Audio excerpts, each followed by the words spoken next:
Hello दोस्तों, स्वागत है आपका ज्ञान गंगा जीके में।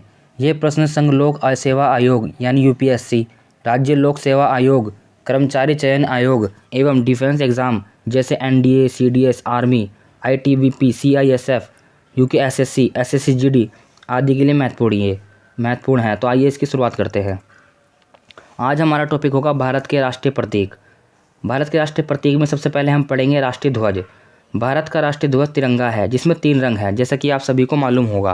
केसरिया सबसे ऊपर, सफ़ेद बीच में और हरी पट्टी सबसे नीचे है। बीच में 24 तिल्लियों से बना नीले रंग का चक्र है।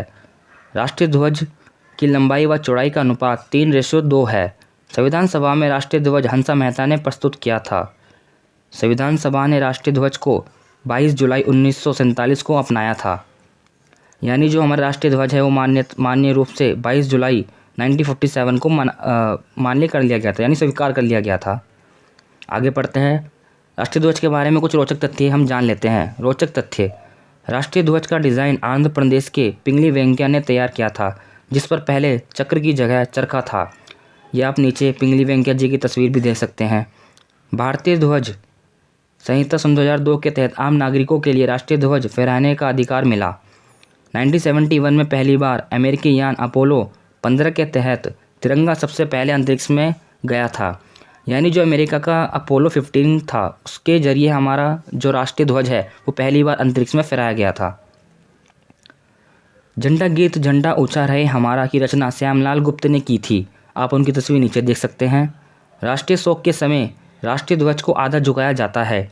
राष्ट्रपति, उपराष्ट्रपति व प्रधानमंत्री का निधन हो जाए तो राष्ट्रीय झंडा 12 दिनों तक और पूर्व राष्ट्रपति, पूर्व उपराष्ट्रपति व पूर्व प्रधानमंत्री के निधन पर 7 दिनों तक झुका दिया जाता है। ये राष्ट्रीय शोक पेश करने के लिए किया जाता है। दूसरा ध्वज पेरिस में मैडम बिकाजी कामा ने फहराया था, जिसमें एक कमल व 7 तारे चित्रित थे। भारत के राष्ट्रीय के प्रतीकों में हमारा राष्ट्रीय ध्वज हो गया है। अब बारी है राष्ट्रीय चिन्ह की। भारत का राष्ट्रीय चिन्ह सारनाथ स्थित अशोक के सिंह स्तंभ की अनुकृति है।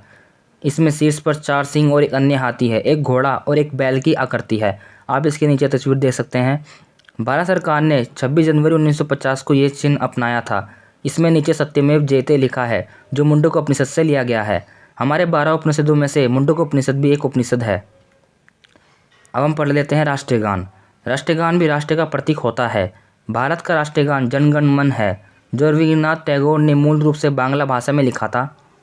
आप रविंद्रनाथ टैगोर जी की तस्वीर भी देख सकते हैं।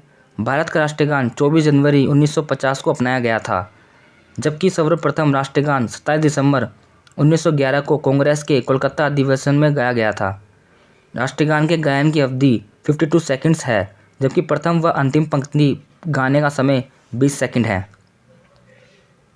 राष्ट्रीय गीत: भारत का राष्ट्रीय गीत वंदे मातरम है, जो बंकिम चंद्र चटर्जी ने लिखा, जो उनकी पुस्तक आनंद मठ से लिया गया है। आनंद मठ पुस्तक का विमोचन 1888 ईस्वी में हुआ। सर्वप्रथम राष्ट्रीय गीत 1896 ईस्वी में कांग्रेस के कलकत्ता अधिवेशन से लिया गया, जिसके अध्यक्ष रहीमतुल्लाह सयानी थे। वंदे मातरम गायन में 65 सेकंड का समय लगता है और स्वदेशी आंदोलन की थीम वंदे मातरम थी। राष्ट्रीय पशु: भारत का राष्ट्रीय पशु बाघ है, जिसका वैज्ञानिक नाम पैंथेरा टाइग्रिस है। आप इसके नीचे तस्वीर देख सकते हैं। 1967 तक राष्ट्रीय पशु का दर्जा सिंह को मिला हुआ था। यानी मान लीजिए कि 1967 तक हमारा राष्ट्रीय पशु सिंह था। बाघ संरक्षण अधिनियम परियोजना 1973 में आरंभ हुई। इसी के साथ धन्यवाद। अगर आपको ये वीडियो अच्छा लगा हो और आपके ये प्रश्न आपको थोड़े से भी आपके लिए इन्फॉर्मेटिव हुए हों तो कृपया करके हमारा चैनल सब्सक्राइब करें।